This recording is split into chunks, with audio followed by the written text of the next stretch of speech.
Hello everyone. आज की class में मैं आपसे डिफरेंस ऑफ सेट्स डिस्कस करने वाला हूं और प्रीवियस क्लास में मैंने आपसे union of sets, intersection of sets यानी कि वेन डायग्राम, ये सारी चीजें आपसे डिस्कस की हैं। चलिए तो आज हम शुरू करते हैं डिफरेंस ऑफ सेट्स। तो बेसिकली डिफरेंस ऑफ सेट्स का क्या मतलब होता है उसको भी हम जानेंगे, यानी कि हम इसका सिंबल क्या लिखते हैं वो भी अभी देखेंगे। तो देखिए डिफरेंस मतलब कि कोई चीज हटाना, यानी कि a माइनस बी, ये इसका सिंबॉलिक पॉइंट है, यानी कि जिससे हम रिप्रेजेंट करते हैं a माइनस बी। तो a माइनस बी इसका मतलब क्या है कि ऐसे एलिमेंट्स जो a में हो पर b में ना हो, यही वो डेफिनेशन कह रही है। The difference of sets a and b in this order is the set of elements which belongs to a but not to b। मतलब डिफरेंस ऑफ सेट्स ए और बी कब कहा जाएगा? In order to in the set of elements which belong to A but not to B. मतलब ऐसे elements जो ए में belong करते हो बट बी में बिलोंग ना करते हो। तो इसका मतलब हम इसको मैथमेटिकली कैसे लिख सकते हैं? x such that x belongs to a and x does not belongs to b। ये मतलब हुआ इसका, ठीक है। कैसे लिखेंगे? x such that x belongs to a and x does not belongs to b। ये हमने जो लिखा है वो मैथमेटिकली लिखा हुआ है, राइट। चलिए एक एग्जांपल के थ्रू हम इसको समझते हैं, बहुत ही इजी वे में हम इसको समझते हैं। देखिए अभी तक हम जो भी चीज कर रहे थे वो एग्जांपल्स के थ्रू, वेन डायग्राम के थ्रू, सारी चीजों के थ्रू समझेंगे तो आपको इतना सिंपल लगेगा सेट थ्योरी। जो मुझे लगता है सबको बहुत कठिन लगता है सेट थ्योरी, आपको बहुत इजी लगेगा और मैं बहुत ही इजी वे से आपको समझा रहा हूँ। देखिए कैसे करते हैं, चुटकियों में आप a माइनस बी निकाल पाएंगे। देखिए a माइनस बी आपको निकालना है। आप समझिए a माइनस बी मतलब क्या हुआ? ऐसे एलिमेंट्स जो a में हैं, जो a में है, तो जो a में है देखिए मैं आपके लिए टिक कर रहा हूं कौन कौन से एलिमेंट्स हैं। 1 है, ठीक है, ठीक है, जो a में है पर b में नहीं है, ठीक है। तो 1 बी में नहीं है, राइट। 2 है, 2 बी में भी है पर हम इसको नहीं ले सकते। 3 जो है वो बी में नहीं है। 4 बी में है पर 5 बी में नहीं है, राइट। तो a माइनस बी क्या आ गया? 1, 3 और 5। इसी तरह से सिमिलरली आप b माइनस ए भी निकाल पाएंगे। देखिए b माइनस ए भी आप निकाल पाएंगे। कैसे निकालेंगे? देखिए b माइनस ए के लिए आपने क्या कहा? 2 है, 4 है, 6 है, पर क्या 8 है? नहीं है। तो 8 ये कैसा एलिमेंट है जो बी में तो है पर ए में नहीं है, यानी 2, 4, 6 तीनों एलिमेंट्स जो बी में थे वो ए में भी थे, बट 8 जो है वो सिर्फ एक ऐसा एलिमेंट था जो बी में है बट ए में नहीं है। क्लियर? चलिए अभी इसी चीज को मैं आपको वेन डायग्राम की मदद से भी बताऊंगा। मैं वेन डायग्राम की मदद से आपको ये बात बताऊंगा तो आप इसको अच्छे से समझ पाएंगे। कैसे? चलिए देखिए कैसे करेंगे। a माइनस बी इसमें से मैं कैसे बताऊंगा आपको? a माइनस बी कैसे बताऊंगा? देखिए आप ये ले लीजिएगा a और ये ले लीजिएगा b, ठीक है। आपको कहा गया था कि यहाँ पर जो भी कॉमन एलिमेंट्स थे पहले तो आप वो लिख लीजिएगा। देखिए 2, 4 और 6 ये कॉमन एलिमेंट्स थे। यहाँ पर ये 8 हो गया और ये हो गया 1, 3 और 5, ठीक है। चलिए अब देखिए मैं आपको बता रहा हूँ कि a माइनस बी इनमें से क्या है, ठीक है। ये जो मैं आपको ग्रीन ग्रीन से आपको करके बता रहा हूँ, ठीक है, ये शेडेड रीजन जो है, ये जो शेडेड रीजन है इसको हम बोलेंगे a माइनस बी, ठीक है। और मैं इस वाले को डिफरेंट कलर से कलर कर देता हूँ। ये देखिए मैं आपको डिफरेंट कलर से कर देता हूँ, ठीक है। ये देखिए तो ये क्या हो गया? b माइनस ए। क्लियर? ये क्या हो गया? b माइनस ए। इस तरह से आप इसको शो कर सकते हैं बाया वेन डायग्राम से, ठीक है। एक और एग्जांपल ले लेता हूं मैं आपसे। मुझे लगता है कि उस एग्जांपल को लेने के बाद आपका डाउट बिल्कुल क्लियर ही हो जाएगा, राइट। चलिए तो ले लेते हैं। मान लीजिएगा मैंने आपसे ए इक्वल्स टू बोला 3, 5, 7, 9, 10, ठीक है। और मैंने आपसे कहा b इक्वल्स टू 4 6 7 8, ठीक है। अब आपसे कहा गया a माइनस बी बताएं, तो आप क्या कहेंगे a माइनस बी में? देखिए a माइनस बी में क्या कहेंगे आप, कौन कौन से एलिमेंट्स ऐसे हैं जो a में हैं पर b में नहीं है? तो 3 है, फिर 5 है, देखो 7 है पर 9 नहीं है और 10 नहीं है, तो क्या हो जाएगा 3 5 7 सॉरी 3 5 9, ठीक है, और 10, क्लियर। अब मैं अगर आपसे कहूं b माइनस ए बताइए, तो b माइनस ए कैसे बताएंगे आप? b माइनस ए कैसे बताएंगे? तो b वो एलिमेंट्स जो b में तो हैं पर a में नहीं है, तो कौन कौन से एलिमेंट है? 4 है, 6 है और 8 है, तो आप लिख सकते हैं 4 6 8, राइट। तो इस तरह से हमने जाना कि डिफरेंस ऑफ सेट्स क्या होते हैं, राइट। ऐसे एलिमेंट्स जो a में तो बिलोंग करते हो बट b में बिलोंग ना करते हो, मैथमेटिकली बोल सकते हैं x such that x belongs to a and x does not belongs to b, right. तो क्लियर। चलिए अब आप देख सकते हैं डिफरेंस ऑफ सेट्स में मैंने एक एग्जांपल ले लिया और उस एग्जांपल को मैं एक दो सवाल में आपके लिए करके बताऊंगा, बाकी के सवाल आप सारे करेंगे खुद से करेंगे, तो मुझे लगता है कि आपको ये कॉन्सेप्ट बिल्कुल क्लियर हो जाएगा। चलिए शुरू करते हैं। देखिए आपसे कहा गया था a माइनस बी, फर्स्ट वाले क्वेश्चन को, ठीक है, a माइनस बी आपको बताना है। तो a माइनस बी का मतलब वो एलिमेंट्स जो a में हैं पर b में बिलोंग नहीं करते हैं। देखो आप इस सिंपल सी बात समझिए, आप तो ये देखिएगा कि ऐसे कौन कौन से एलिमेंट्स हैं जो a में बिलोंग कर रहे हैं। तो देखो 3 है a में पर b में नहीं है, फिर 6 है क्या? नहीं है। 9 है क्या? नहीं है। 12 है क्या? यस है, राइट। 15 है? नहीं है, ठीक है ना, तो 15 हो गया। और 18 नहीं है, 21 नहीं है, तो ये आप सीधे सीधे लिख सकते हो 3 6 9, ठीक है, 12 सॉरी 15 18 और 21, ये लिख देंगे आप। इसी तरह से आपसे कहा जाए a माइनस सी, तो आप a माइनस सी निकालिए, ठीक है। सेकेंड सवाल है a माइनस सी, तो a माइनस सी क्या हो जाएगा? ऐसे एलिमेंट जो a में है और c में नहीं है। देखो 3 है, फिर 6 है a में, b में भी है, 9 है क्या? नहीं है, ठीक है, फिर 12 a में भी है, b में c में भी है, फिर 15, ठीक है, जो कि नहीं है, 18 नहीं है, ठीक है, 21 नहीं है, तो ये माइनस सी हो गया। कोई भी सवाल आप निकाल सकते हैं। देखिए सी माइनस डी अगर आपको निकालना हो, मान लीजिए इसी सवाल को आपको निकालना हो, तो क्या हो जाएगा सी माइनस डी? देखो सी माइनस डी आप निकाल रहे हैं तो ये क्या हो जाएगा सी माइनस डी में? देखिए 2 है, ठीक है, फिर 4 आएगा जो सी में है पर डी में नहीं है, 6, ठीक है, इसके बाद में 8, ठीक है, इसके बाद 10 है, 12 है, नहीं है, तो 12 नहीं है ना बी में, सी में, डी में सॉरी, ठीक है, फिर 14, ठीक है, इसके बाद फिर 16, तो ये इस तरह से आपने सी माइनस डी बता दिया।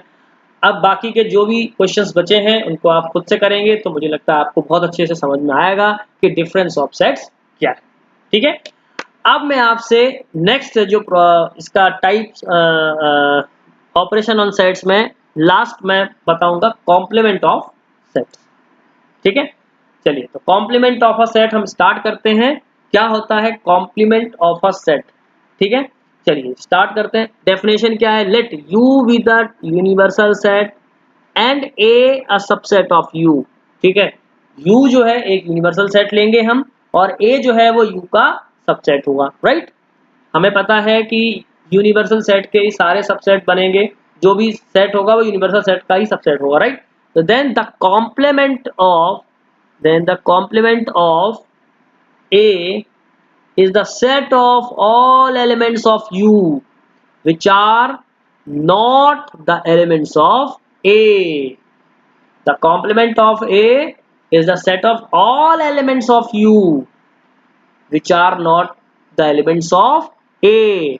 ठीक है, so symbolically we write A dash, ठीक है। अच्छा अब इसको अलग कई बार इस तरह से रिप्रेजेंट करते हैं A डैश और A कॉम्प्लीमेंट भी लिख देते हैं ए, ठीक है, इस तरह से भी रिप्रेजेंट कर देते हैं, जिसका मतलब क्या है u माइनस ए, मतलब u में से वो एलिमेंट हम घटा देंगे। तो कहने का मतलब क्या है, देन द कॉम्प्लीमेंट ऑफ से a is the set of all elements of u which are not the elements of a, मतलब वो एलिमेंट जो u में तो है बट a में ना हो।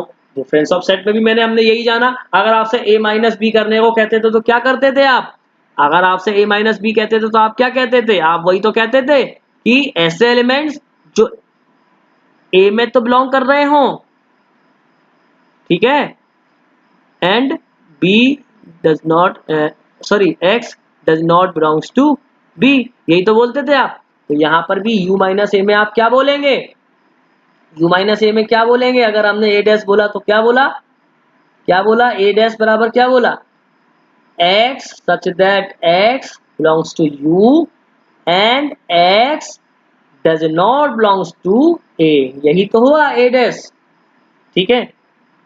देखिए इस वाले एग्जांपल में हमने, ठीक है, तो हम क्या बोल रहे हैं, a डैश बराबर u minus a, simple, right, clear. So we note that complement of a set a can be looked upon, हमने देख चुके हैं कि डिफरेंस ऑफ सेट्स हमने कैसे किया था, राइट। अब एक क्वेश्चन हम इसमें लिया हुआ है, u आपको दिया हुआ है, a आपको दिया हुआ है, आपसे कहा जा रहा है a डैश, तो a डैश मतलब u माइनस a, और u माइनस a का मतलब u के वो एलिमेंट जो a में ना हो। देखो देखो 1 u में है, a में भी है, 2 है क्या, नहीं है, तो 2 लिख लिया, फिर 3 a में भी है, नहीं लिख सकते, फिर 4 u में है पर a में नहीं है, ठीक है, 5 है, a में भी है, 6, ठीक है, 7 इसमें भी है, 8, ठीक है, 9 इसमें भी है, तो 10, ये आ गया हमारा a कॉम्प्लीमेंट, ये आ गया हमारा a कॉम्प्लीमेंट, बिल्कुल बहुत ही इजी है, ठीक है। चलिए अब हम आगे बढ़ते हैं और जानते हैं इसकी प्रॉपर्टीज वगैरह के बारे में भी। चलिए, the complement of union of two sets, ठीक है। अब देखिए यहां पर ये हम इसको वेन डायग्राम की मदद से समझते हैं कि वेन डायग्राम में हम इसको कैसे रिप्रेजेंट करते हैं, ठीक है। देखिए ये यू सेट जो है, ठीक है, यू में से क्या घटा दिया गया, ए, जो ब्लैंक पोर्शन है उसको हटा दिया गया, तो बचा हुआ क्या मिलेगा, यानी ये क्या है, ए डैश है, ये जो बचा हुआ पूरा पोर्शन है जो शेडेड रीजन है, shaded region, shaded region is a dash, clear. तो ये हमने ए डैश को रिप्रेजेंट किया वेन डायग्राम की मदद से। अभी हम क्वेश्चंस भी करेंगे तो मैं आपको बता दूंगा कि कैसे हम इसको कॉम्प्लीमेंट वेन डायग्राम की मदद से सॉल्व करेंगे, ठीक है। चलिए आगे बढ़ते हैं। तो the complement of the union of two sets is the intersection of their complements, and the complement of the intersection of two sets is the union of their complements. So these are called De Morgan's laws. So there are named after the mathematician De Morgan. De Morgan एक mathematician थे जिन्होंने ये नाम दिया है De Morgan's law, ठीक है। ये क्या है, the complement of union of two sets, दो सेट्स का कॉम्प्लीमेंट, दो सेट्स का जो यूनियन है उसका complement is equals to intersection of their complements, मतलब देखिए क्या बोला इन्होंने, ए यूनियन बी, यानी कि क्या बोला, the union of two sets, the complement of the union of two sets is equals to the intersection of their complements. देखिए यही तो हुआ, ये पहला है, दूसरा वाला क्या है, दूसरा वाला क्या है, and the complement of the intersection of two sets, यानी ए इंटरसेक्शन बी का कॉम्प्लीमेंट इक्वल्स टू क्या बोला है, क्या बोला है, is the union of their complements, क्या मतलब, A intersection union B complements, right. तो ये जो है डे मॉर्गन्स लॉ है। अब देखिएगा properties of the complement sets की क्या है, वो अभी हम समझ लेते हैं कि अगर मान लीजिएगा ए यूनियन ए कॉम्प्लीमेंट किया तो क्या मिलेगा, यू मिलेगा, ऑब्वियसली यही मिलेगा, कैसे मिलेगा अभी हम समझ लेते हैं। देखिए मान लीजिएगा मैंने कोई भी एक एग्जांपल ले लिया और मान लीजिएगा a इज इक्वल टू 1 2 3 है, छोटा सा एग्जांपल ले रहे हैं। u मैंने ले लिया 1 2 3 4 5। अब मैंने आपसे कहा a कॉम्प्लीमेंट निकालें, तो आपने क्या कहा, आपने क्या कहा 4 और 5। ठीक है, अब मैं कह रहा हूं कि देखिए a यूनियन a कॉम्प्लीमेंट, तो क्या हो जाएगा 1 2 3 और 4 5, तो यही आ जाएगा 1 2 3 4 5। तो ये किसके बराबर आ गया, u के बराबर आ गया। अब देखिएगा a और a कॉम्प्लीमेंट का इंटरसेक्शन करेंगे तो क्या मिलेगा, 5 मिलेगा ऑब्वियसली, क्योंकि इसमें से कोई भी एलिमेंट्स कॉमन नहीं है। तो कॉम्प्लीमेंट लॉस में क्या आया, a यूनियन a डैश बराबर u और a इंटरसेक्शन a डैश बराबर 5, राइट।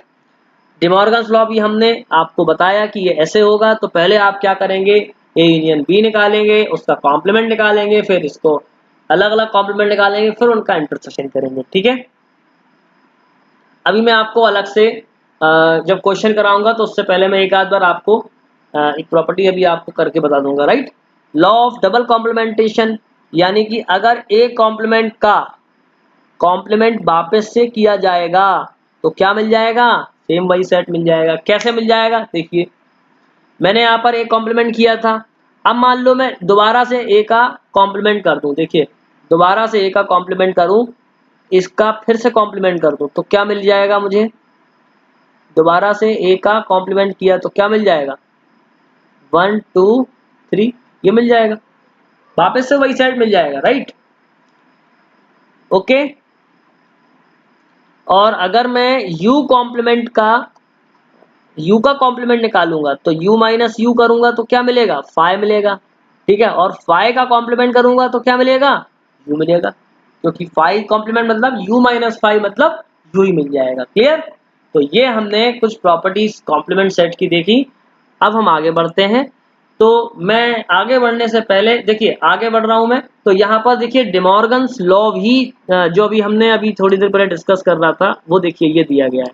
ठीक है, तो हम एग्जाम्पल के माध्यम से सारी प्रॉपर्टीज को और अच्छे से समझ लेंगे। मैं भी आपको सारी प्रॉपर्टी एग्जाम्पल के माध्यम से समझा देता हूँ, राइट। चलिए, तो क्वेश्चन है कि u बराबर 1 2 3 4 5 6, ठीक है, और a बराबर दिया गया है 2 3 और b बराबर 3 4 5। अब आपसे कहा गया a डैश बताइए।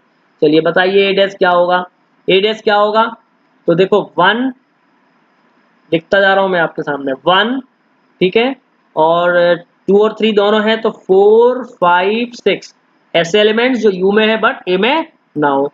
b डैश क्या होगा, देखिए मैं b डैश निकाल लेता हूं कि वो एलिमेंट 1 2, ठीक है, बी आपको निकालना, बी कॉम्प्लीमेंट मतलब u माइनस बी, तो u के वो एलिमेंट जो b में ना हो। तो 1 2 3 4 5 दिए गए हैं तो आपको क्या करना है 6।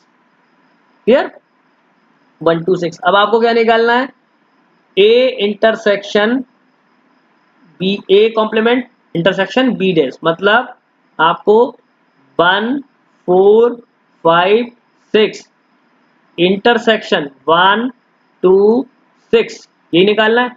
अब देखिए मैं आपको बताता हूं कि क्या आएगा, कौन कौन से एलिमेंट कॉमन है, 1 कॉमन है, और तो क्या कॉमन है 6 कॉमन है। ठीक, तो A intersection okay, A dash